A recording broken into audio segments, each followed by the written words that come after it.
여러분 안녕하십니까? 백종국 교수입니다. 지금 이제 현재 우리가 정치 변동론을 다루고 있습니다. 정치 변동론에서 이제 국가 형성과 정치 변동, 그리고 정치 변동의 분류, 그리고 정치 변동의 요인까지 지금 이야기를 한 상황입니다. 이 정치 변동의 요인에서 특히 사회 구조의 급격한 변화에 대해서 제가 여러분들에게 설명을 해드렸어요. 이것이 얼마나 중요한 변수인지. 그 미시적으로는 각각의 리더십과 또 당시 상황에 따라서 이제 정치적인 행태가 결정이 됩니다. 예를 들면 뭐 이번에 민주당이 300석 중에서 180석이나 차지하는 그러한 대성공을 거두었어요. 그럼 이제 이것이 일시적인 그 문제인 현상이냐, 아니면 장기적으로 진행될 현상이냐 하는 것에 대해서 많은 토론이 있어 왔습니다. 지금도 뭐 각기 언론들이 이제 다루고 있죠. 그런데 제가 보기에는 이게 이제 너무 어, 짧은 시간, 뭐 미시적이라고 이야기하기도 좀 그렇고 좀 단견이라고 말해야 되나, 이런 입장에서 설명하는 분들도 있고, 또 이제 장기적 차원에서 구조적으로 설명하는 분들도 있습니다. 그런데 그러한 설명의 이제 배후에 이런 사회 구조의 변화 같은 걸 좀 넣으면 상당히 설득력이 있을 것으로 보이는데, 아직은 그런 설명이 잘 나타나지를 않고 있어요. 그래 뭐 구태 뭐 내까지 얘기에 또 한 축 거들 필요는 없을 것 같고, 여러분들 중에 이제 좀 관심이 있는 분들은 여기 정치학 개론 수준에서 배운 걸 가지고도 재밌는 논평들을 많이 할 수 있을 것으로 보입니다. 한번 시도를 해보시기 바랍니다. 그러나 이제 지금 오늘 이 동영상에서 다룰 것은 바로 이제 정치 발전에 관한 것이겠죠. 정치 발전은 상당히 흥미있는 그러한 주제입니다.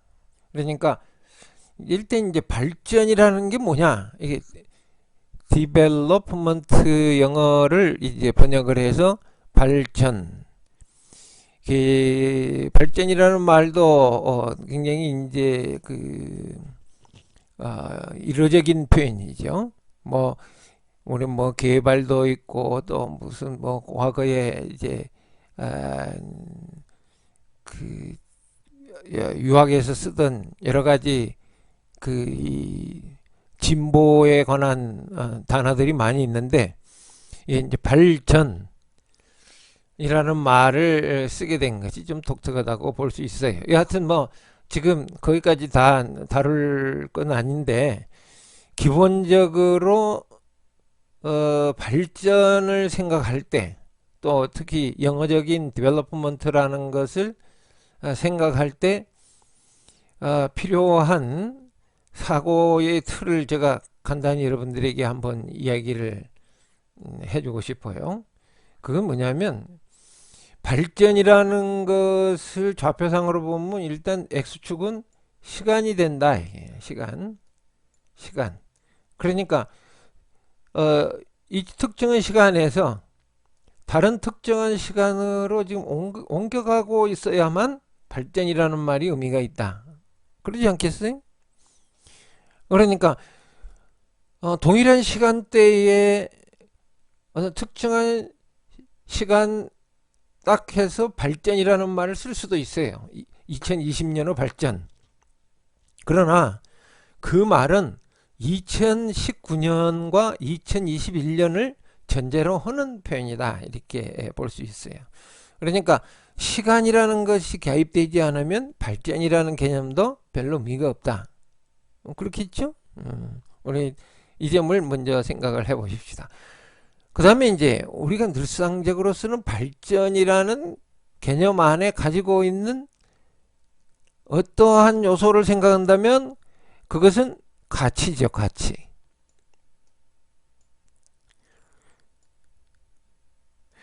가치가 시간에 따라서 달라진다.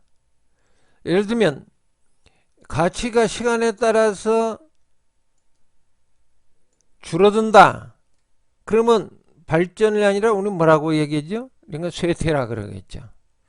그런데 또 그러니까 발전이라는 것은 어떻든 뭐 우여곡절이 있어도 되지만 시간에 따라서 가치가 늘어나는 현상을 보고 발전이다. 이렇게 이제 부르기로 합시다. 이건 우리끼리 그냥 약속하면 되는 거예요. 왜냐하면 또 발전이라는 말을 달리 또 해석하는 분들도 얼마든지 가능하고 민주주의 사회에서 뭐 자기들이 그렇게 하겠다는데 뭐 구태여 여러분들이 꼭 반대할 필요가 없어요. 여하튼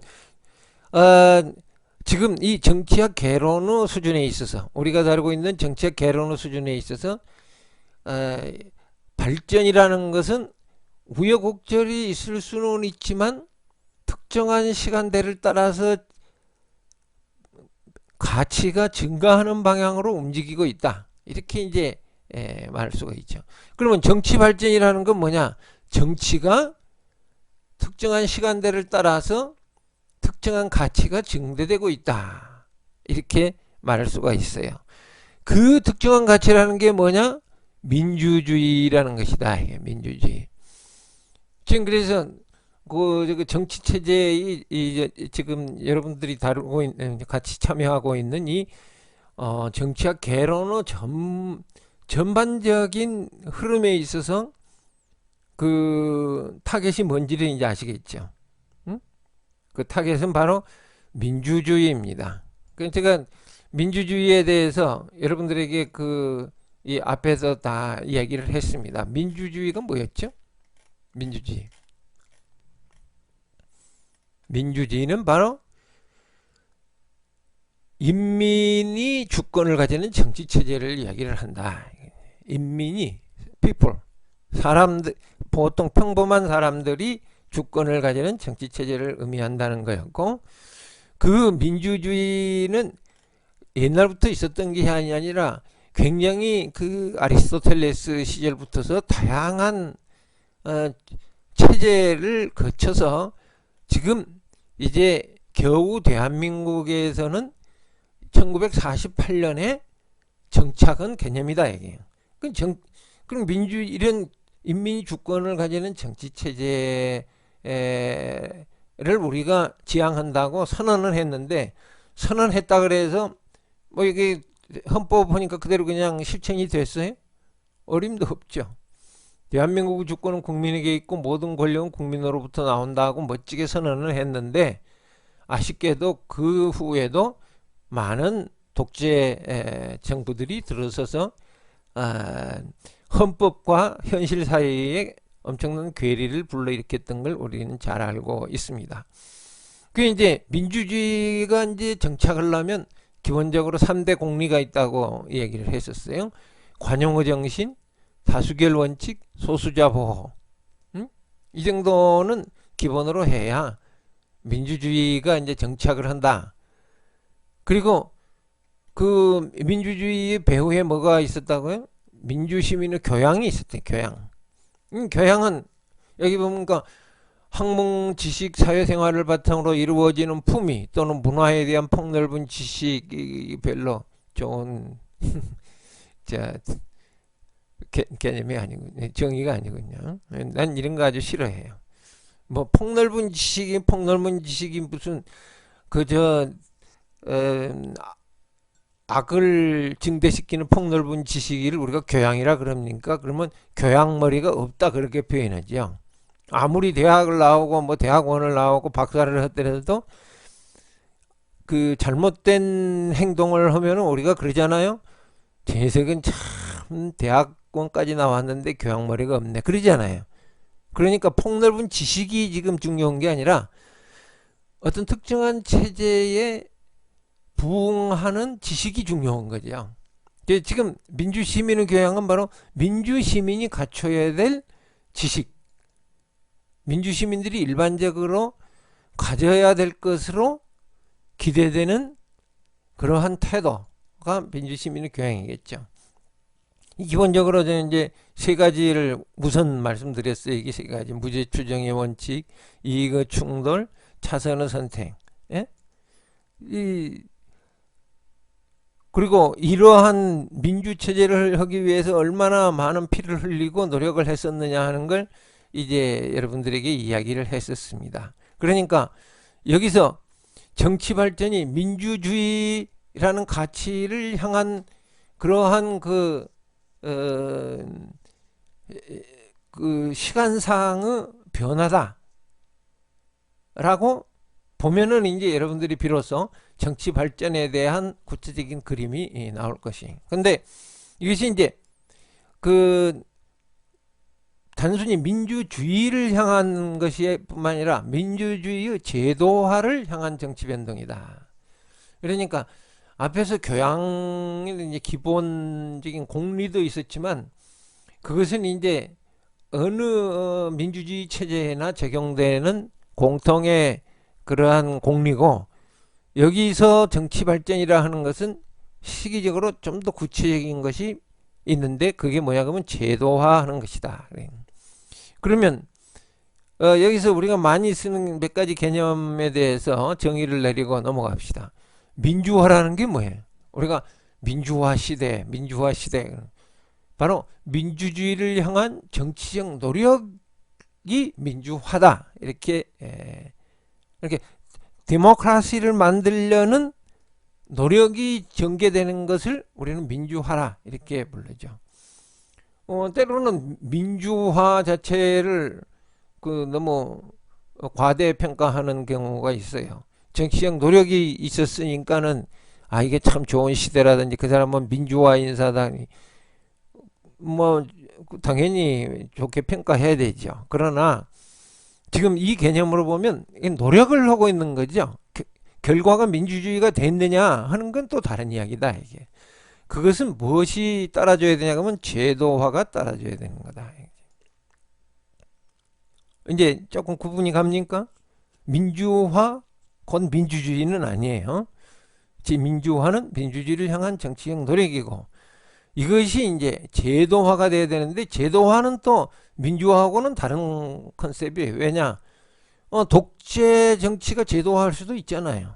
민주주의만 제도화하는 게 아니거든. 제도화의 개념은 어떤 가치나 신념이 공동체 구성원들의 인정을 받아서 반복 가능한 절차와 인식으로 정착되어가는 과정이다. 이게 이제 조금 길어요. 이제 제가 늘상 여러분들에게 이야기하지만 어떠한 정의가 좋은 정의라 그러면 짧을수록 좋거든. 그래서 일상적으로 제가 여러분들에게 얘기하고 싶은 15단어 이내로 하면은 좋습니다. 15단어 이내로 하면 좋은데 그게 뭐 쉽지는 않죠. 여하튼 어떤 가치나 신념이 공동체들 구성원의 인정을 받아 반복 가능한 절차와 인식으로 정착되어 가는 과정인데, 이게 제도화인데, 제도는 그러면 뭐예요? 정착된 것이 바로 제도죠. 그런데 15단어 이내로 줄이려고 그러면 어떻게 하면 되겠어요? 어떤 가치가 반복 가능한 절차와 인식으로 정착되어 가는 과정, 이것이 바로 뭐예요? 제도화다. 이렇게 보시면 되겠어요. 그런 점에서 본다면 사실 민주화보다는 정치 발전이라는 개념이 더 큰 개념이다. 포괄적인 개념이다. 이렇게 이제 볼 수가 있습니다. 만약 여러분들이 민주주의보다 더 나은 어떠한 그 정치 체제를 개발한다면 그것은 정치 발전 안에 들어가지만 민주화는 아닌 거죠. 무슨 말인지 아시겠죠? 민주화는 상대적으로 볼 때 정치 발전보다는 적은 개념이다 이렇게 볼 수 있습니다. 이것은 무엇을 보면 알 수 있냐 그러면 루시안 파이라는 분 여기 루시안 파이 Aspects of Political Development 라는 그 책을 아주 1966년에 썼는데 멋진 책이에요. 아주 깔끔하고 좋습니다. 여기서 발전 증후군 신드롬, Developmental Syndrome이라는 개념을 썼는데 아까 이야기를 드린 것처럼 이 특정한 시간대, 특정한 가치를 향해서 이제 진행되는 바가 있어요. 이렇게 쭉 진행되는 바가 있는데 이것이 도표상으로 개념상으로 볼 때는 이제 한 줄로 진행이 되지만 사실은 이것을 둘러싼 다양한 노력들이 같이 지금 진행이 되고 있어요. 다양한 노력들이 같이 진행이 되고 있다. 이것을 다 통틀어서 지금 정치 발전이다 라고 부르고 있는 거죠. 이런 관점에서 이 정치 발전에 해당하는 몇 가지 기준들이 있다는 거죠. 첫째는 평등 지향의 태도다. 평등이라는 것은 여러분들이 이제 잘 아시겠지만 가장 기본적으로는 소득의 평등이죠. 발전된 국가일수록 소득은 평등되어 가는 경향이 있다. 그게 우리 멀리 갈 것도 없이 우리 조선조를 생각해 보면 되죠. 조선시대 말기 보면 토지는 전부 극소수의 양반계층들이 전부 점유하고 있었죠. 심지어 국왕의 토지까지 양반계층들이 갖가지 방법으로 뺏어가지고 자기들끼리 가문 중심으로 대장원을 일으키고 있었어요. 그렇다고 해서 서구식 그런 봉건제가 진행된 건 아니지만 이 점은 대단히 중요합니다. 대한민국 역사에서는 봉건제가 없어요. 그러니까 봉건제를 전제로 한 어떤 토론이다. 논리다 그러면 여러분들께서 그냥 믿고 패스하시면 됩니다. 봉건제는 없지만 그래도 거의 절대 왕정이다시피 한 그러한 중앙 집권적인 체제에 하에서 국왕의 힘이 엄청나게 빠지고 지금 이제 관료들인 양반들이라는 계층들이 토지 대부분을 갖게 됐어요. 당신 농업사회니까 토지를 대부분 갖는다는 뜻은 토지를 가진 자와 가지지 않는 자의 소득 격차가 엄청나게 벌어지는 걸 뜻하겠죠. 평등 지향의 태도는 단순히 지금 소득 격차의 해소뿐만은 아닙니다. 루시안 파이 입장에 따르면 일단은 이게 시티즌십, 시민권,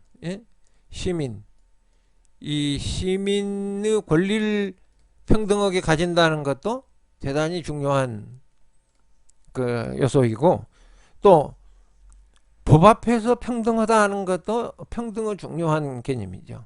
그러니까 결과의 평등뿐만이 아니고 사실은 정치 발전이 진행된다는 것은 절차의 평등, 과정의 평등이에요. 과정 평등. 문 대통령께서도 과정은 공정하고 평등할 것이다 이렇게 멋지게 말씀을 해주셔서 참 감사한 일인데 이 법치라는 것이 바로 그 과정의 평등을 이제 지향하는 태도를 이야기를 합니다. 그 다음에 이제 또 조금 더 나아가서는 인권, human rights, 여기 인간된 권리를 이제 또 증대하는 노력들이 있죠. 그러니까 이 인간된 권리, 평등이라는 건 사실은 상당히 복잡한 의미가 있어요. 왜냐하면 어디까지를 인간된 권리로 할 것이냐. 요사이 가장 그 논점이 된 것이 성소수자의 인권 문제 아니에요. 그러니까 성소수자들이 뭐 쉽게 말해서 동성애자들이 동성애를 마음대로 가질 수 있는 것을 허락을 하는 게 좋으냐 나쁘냐, 또 그걸 나쁘다고, 지금까지는 나쁘다고 말들 해왔는데 나쁘다고 말을 하지 않도록 규제를 할 거냐 말 거냐, 그런 이야기죠. 그러니까 이제 지금 뭐 성소수자들을 예를 들면 쫓아내자 그런 말을 한 사람은 없을 거예요. 지금 이슈는 나쁘다고 이야기를 할 권리에 관한 거죠. 그러면 그 성소수자들은 나쁘다고 얘기를 하면 우리 인권을 침해하는 거다고 얘기를 하는 것이고, 그 동성애자의 반대자들은 우리도 나쁘다고 이야기할 수 있는 권리가 있다, 이렇게 이야기하는 거죠. 그렇죠? 여러분들 한번 나름 토론을 해보세요. 어느 쪽이 여러분들 입장이 될 건지 굉장히 재밌는 결과가 나올 것으로 보여집니다만, 그 다음에 이제 정치 체계의 능력, 두 번째는 정치 체계의 능력 증대인데, 이것도 당연히 이 정치 발전의 그 시간의 흐름에 있어서 이 긍정적 가치의 방향이라고 볼 수 있죠. 아주 예전에는 이 대체적으로 정치 능력이 낮았어요. 정치 능력이 낮았어요. 왜? 뭐 가장 대표적으로 코로나 바이러스 같은 걸 생각하면 되죠. 옛날에 뭐 코로나 바이러스가 일어났다 그러면 누가 뭐 그것 보고 왕 보고 당신이 다 책임져라 그렇게 합니까? 이제 이것은 하늘의 뜻이어서 어떻게 할 수가 없다. 우리 다 같이 그냥 죽자. 뭐 이런 거 있잖아요. 이제 물론 왕이 덕이 없어서 그런다, 이렇게 볼 수 있고, 또 코로나 바이러스가 그건 하늘의 뜻으로 어쩔 수 없지만 그것을 처리하는 과정에서 이 왕은 너무 이쪽 왕은 너무 역량이 부족하니 다른 왕으로 바꿔야 되겠다, 이런 얘기는 나왔죠. 근데 예전에도 예를 들면 잘 아시다시피 무슨 가뭄이 들었다 그래가지고서는 이제 비가 안 온다 그러면 왕이 참 고생을 많이 했죠. 왜? 비가 올 때까지 단을 쌓고 거기서 그냥 소복을 입고 이제 뭐 하늘에 울부짖어야 되니까 또 안 오면은 또 안 온다고 뭐 난리니까, 하여튼 뭐 올라가서 뭐 다른 걸 먹고 있더라도 여하튼 일단 그 기우제 단상에 올라가서 울부짖어야 되는 거예요. 참 대통령들이 왕들이 힘들었을 거예요. 여하튼 정치 체제의 능력의 증대라는 것은 그러니까 예를 들면 10세기와 여기 21세기에 엄청난 차이가 있습니다. 21세기에서는 이건 뭐 왕이 뭐 하늘의 뜻이 어쩌고 차원이 아니라 그냥 그 왕이 잘못 따르면, 이제 대통령이 잘못 따르면 그냥 쫓아내 버리니까. 그리고 잘하면은 또 뭐 엄청나게 칭찬을 받고 정치 권력이 증대하니까 이게 아주 직접적인 관련이 있겠죠. 여튼 정치 체제의 능력이 증대해야 되는 겁니다. 정치 체제의 능력은 좀 더 루시안 파이의 입장으로 세분화하면 갈등을 중재를 잘한다든지, 사회적으로 다양한 갈등이 있죠. 그런 걸 중재를 잘하는 건 이 정부 권력을 담당하고 있는 자들은 굉장히 중요한 임무이죠. 또는 위기 극복을 잘한다든지, 이게 방금 코로나 바이러스 이야기나 가뭄 이야기를 했죠. 또 변화를 추구하는 역량도 포함을 시켰어요, 파이는. 그러니까 그런 현재의 체제에 안주를 하면은 정치 발전이 없는 거다 이거죠. 이것은 소위 말하면 by definition, 그 정의 자체로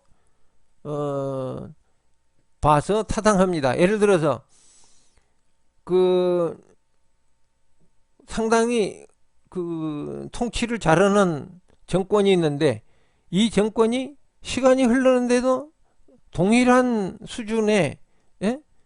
이게 V1이라는 그 시점, V1이라는 가치 수준에서 벗어나지를 못하고 있다. 그러면 보통 우리 뭐라고 합니까?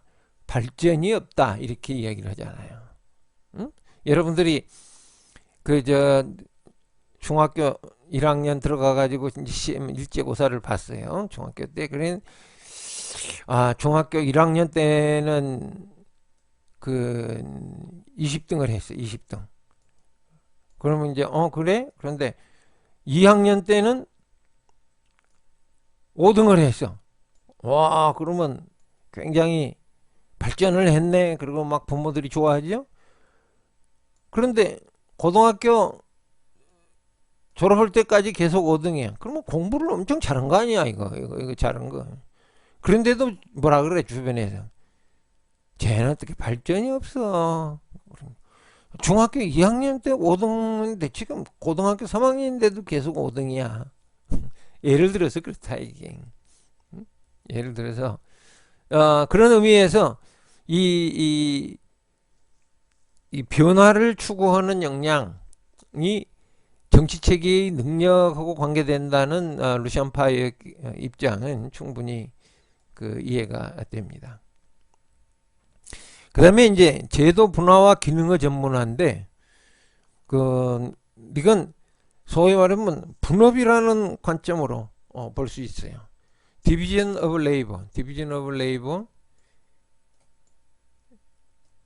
이제 디비전 오브 레이버는 두 종류가 있죠. 보통 우리가 개론적인 차원에서 얘기한다면 첫째로는 기능적 분업이죠. 그러니까 아담 스미스가 이야기를 했듯이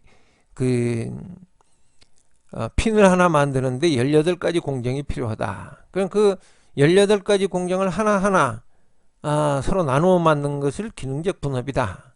이렇게 이야기를 하는 거죠. 그럼 이제 기능적 분업 말고 사회적 분업이라는 것이 있죠. 이거는 이제 뭐 아리스토텔레스 시절부터서도 다 이야기를 한 것들인데 그 사회적 공동체가 진행이 된다면 사회 내의 거시적인 기능들을 또 각각 그 사람들이 또는 각각 그 집단들이 나눠서 만든 거죠. 이걸 보고 우리가 사회적 분업이라 그러는데 이걸 보고 우리는 주로 직업이다 이렇게 많이들 이야기를 합니다. 직업. 그래 이제 이러한 그 사회적 분업이나 기능적 분업인 그 정치 체제의 발전에 있어서 대단히 중요하다는 거죠. 그러니까 쉽게 말해서 한 사람 또는 몇 사람이 정치에 대한 권력을 마음대로 전행하면은 그것은 아주 그 낮은 수준의 정치 능력이다. 그런데 점점 더 많은 사람들이 점점 다양하게 정치에 참여해서 권력을 나눠 맡아 가지고 서로 협조를 한다면 그것은 정치 발전이 이루어지고 있다. 이렇게 이야기를 할 수 있습니다.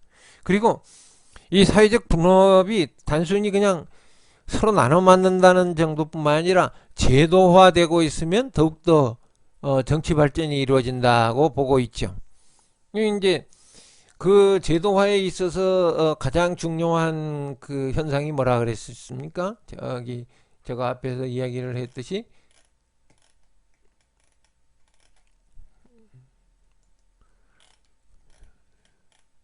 여기 보면 뭐가 나와 있어요? 정부론에 있어서 constitutionalism, 헌정주의라는 거예요. 헌정주의. 그러니까 주권 재민과 국가 권력 행사의 절차 및 제한을 명기하는 기본법을 갖는 입장. 예? 그러한 이념, 이 헌정주의야말로 정치 제도화에 있어서의 꽃이고 또 기본이다. 이렇게 말할 수가 있습니다. 이러한 그 발전 증후군 안에 그 대단한 가설이 하나 들어 있어요. 소위 말 립셋 하이파시스라고 불리는 거죠. 경제 발전과 정치 발전 사이에는 상관관계가 있다 하는 1959년의 논문. 이 대단한 논문입니다.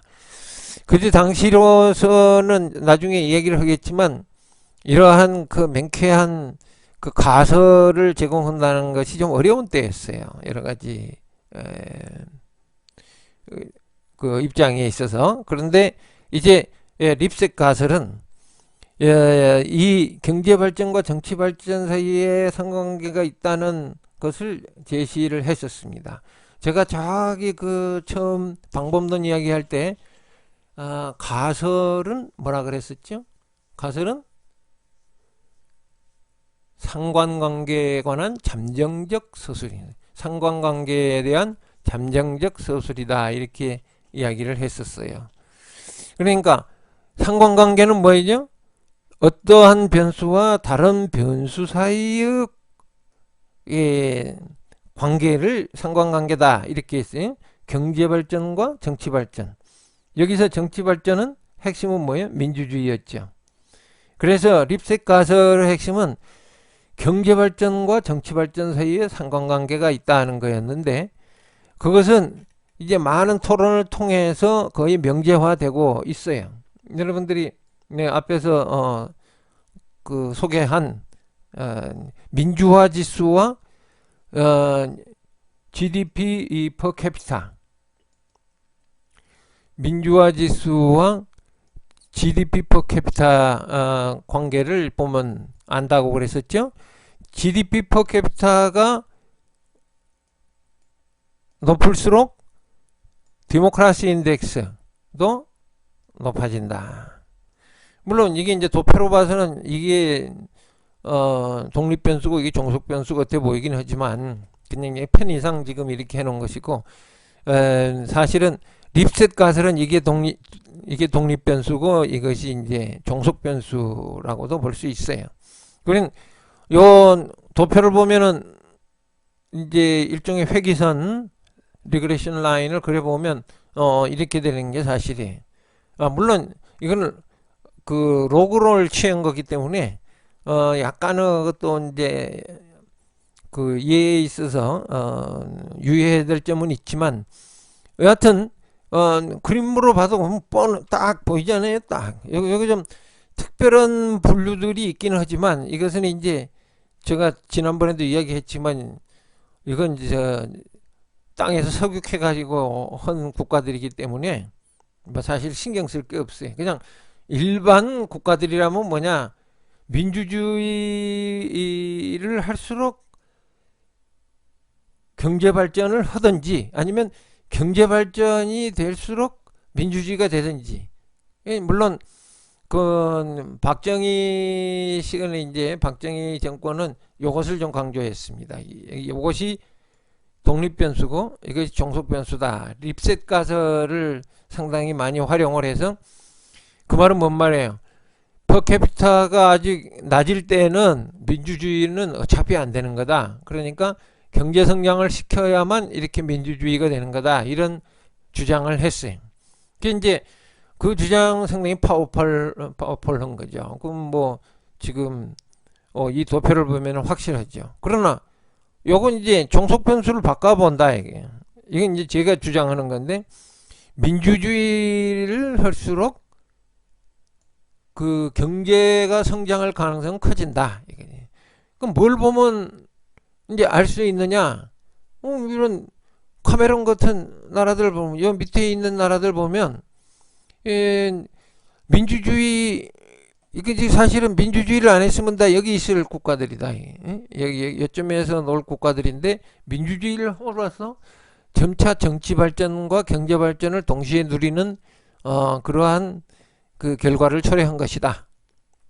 이렇게 말할 수 있고, 특히 또 이런 나라들 보면은, 특별히 무슨 이 나라들이 그 여기 있는 나라들처럼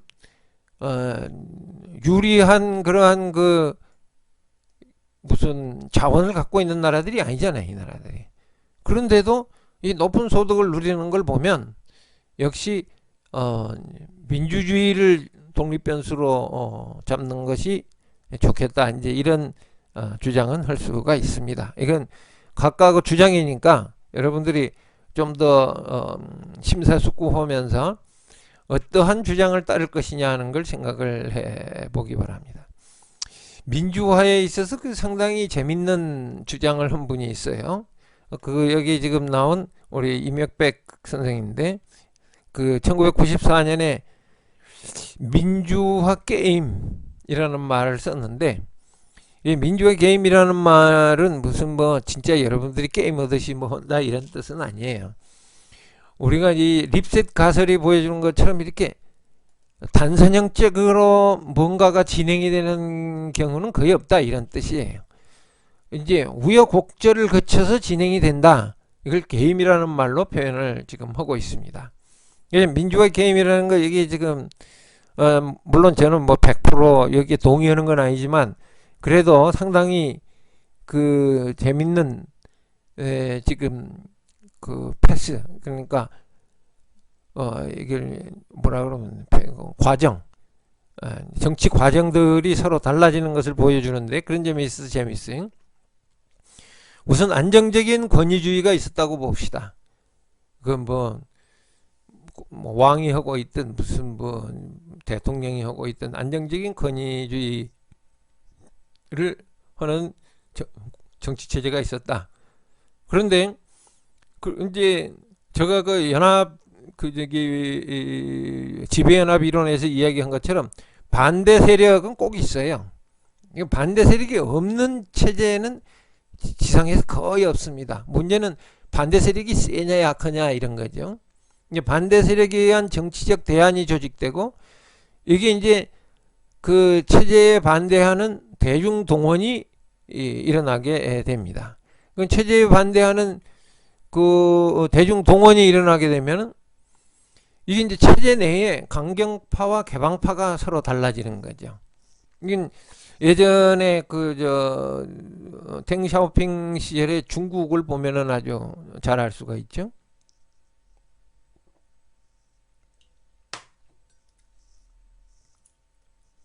예, 차 한 잔 마시고 지금 진행을 합니다. 체제 내 강경파와 개방파가 그 서로 이제 그 맞서는데 강경파가 승리하면 어떻게 되냐 그러면 억압이 발생하는 거네. 개방파가 성공하냐 그러면 유화 정책이 나오는 것이다. 여기서도 달라요. 억압을 하는 정책이 진행이 될 때 그게 억압이 성공적이면은 그 정상화 억압적 권위주의 체제를 유지하는 거고 이 앞에서 이야기한 이 안정적인 권위 체제를 유지하는 것이고 그렇다고 하더라도 그 사실은 완벽하게 억압할 수 있는 것은 이 지상에 어디에도 없기 때문에 대치 상태가 계속 진행될 거다. 이 말은 뭐예요? 이쪽은 좀 비극이다 이런 뜻이에요. 그러니까 이제 임혁백 선생님도 사실은 이걸 보여주려고 이제 이런 그림을 그린 거지. 이게 이제 억압으로 가지 말아라 지금 이런 이야기예요. 그래서 이제 유화로 갔다. 유화로 갔다고 해서 그냥 유화 갔으니까 끝나는 거냐 그게 아니고 계속 게임은 진행된다 이거지. 온건 반대 세력과 급진 반대 세력이 여기서 이제 여기 반대 세력 이 반지배 연합이라고 저는 이야기를 했습니다만 안에서 이제 달라지는 거예요. 그러니까 그 우리 한국에 있어서도 전두환이 이제 억압으로 갔다가 이제 많이 붕괴되게 생겼으니까 최종적으로 노태우 대통령은 유화 정책으로 넘어갔던 거죠. 유화로 넘어갔는데 이제 반대 세력들이 이제 서로 또 나눠지게 되는 거예요. 이 유화에 동의하는 세력 반대 세력은 온건 반대 세력이고 이 유화에 그 받아들일 수 없다고 하는 세력은 급진 반대 세력. 그러면 이제 유화의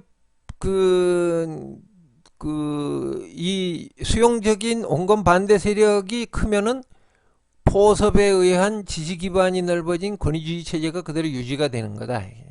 그 포섭을 영어로 코압테이션을 지금 번역을 한 건데 이 코압테이션이라는 말이 뒤에도 이제 많이 나오게 되니까 그때 설명을 좀 더 하게 합시다. 포섭이란 말은 알겠잖아요. 이게 뭐예요? 이게 바로 그 그때 뭐예요? 민자당 아니죠? 민자당이었나? 민자당이었던 거군요. 이렇게 3당 합당 이런 걸 이제 하는 거죠. 그리고 이제 이것이 그 지배 제낀 것 같지만 이것도 그 정치 발전의 관점에서 보면은 일시적인 거다. 이게 사실은 급진 반대 세력이 반대 운동 여기서 민주화라고 그랬죠. 민주화 반대 운동을 계속 조직하는 거예요. 이것이 이제 체제 내 이 개방파를 만나 가지고 체제 내에서 이 체제 내에서 개방파 여기서 이제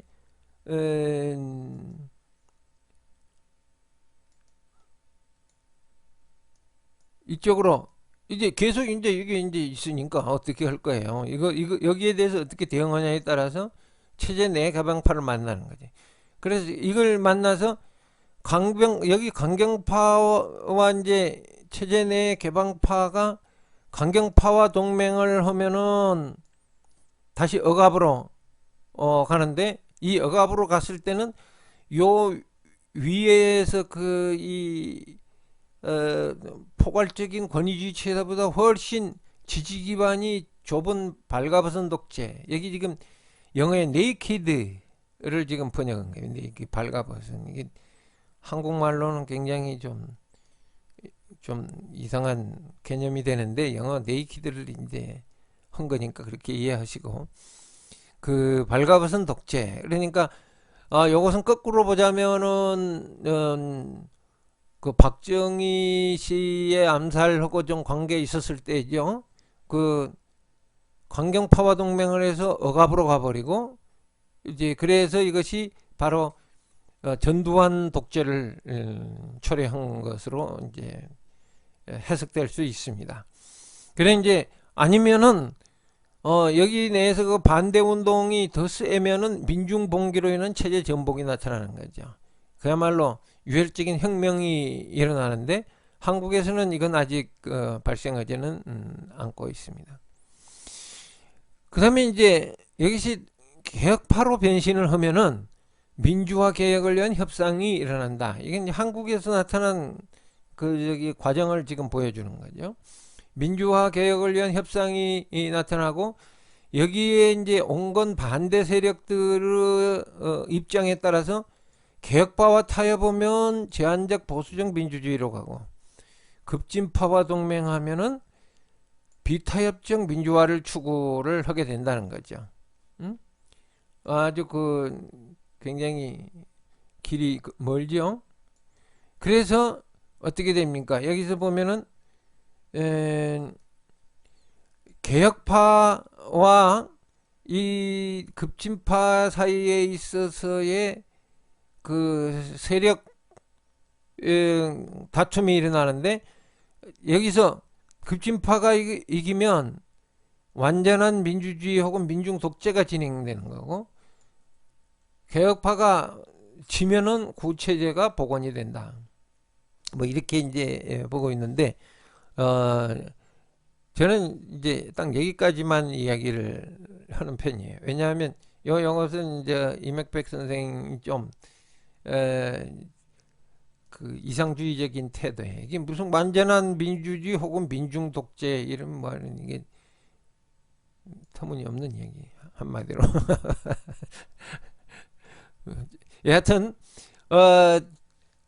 이러한 그 급진파와 개혁파의 타협, 온건 반대 세력 내에서 개혁파와 타협과 급진파의 동맹 같은 것이 이제 역사상으로 많이 일어나는데 기본적으로 개혁을 한다고 해서 그 개혁이 원래의 목적대로 진행이 되는 거냐 하고는 상당히 거리가 있을 거다 하는 것이 이맥백 선생이 지금 이야기하려는 핵심입니다.